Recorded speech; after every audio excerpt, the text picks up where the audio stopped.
పోసాని కృష్ణమురళి నోరు విప్పారు. తను చేసిన వివాదాస్పద వ్యాఖ్యలకు కారణమేంటో చెప్పారు. తనతో ఆ వివాదాస్పద వ్యాఖ్యలు చేయించింది ఎవరో చెప్పారు.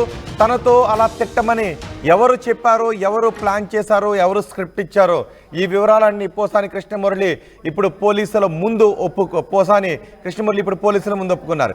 వైసీపీ నేత సజ్జల రామకృష్ణారెడ్డి స్క్రిప్ట్ ప్లాన్ ప్రకారమే తను ప్రెస్ మీట్ పెట్టి ఆ వివాదాస్పద వ్యాఖ్యలు చేశాను అని పోసాని కృష్ణమురళి ఒప్పుకున్నట్టుగా తెలుస్తోంది. ప్రెస్ మీట్లో పవన్ కళ్యాణ్ వ్యక్తిగతంగా తిట్టారు పోసాని కృష్ణమురళి. అయితే తను చేసిన ఆ వివాదాస్పద వ్యాఖ్యలు, ఆ బండ బూతులు తిట్టడానికి కారణం సజ్జల రామకృష్ణారెడ్డి అని పోసాని కృష్ణమురళి చెప్తున్నారు. ప్రెస్ మీట్ పెట్టి మరి బండ బూతులు తిట్టారు పోసాని కృష్ణమురళి.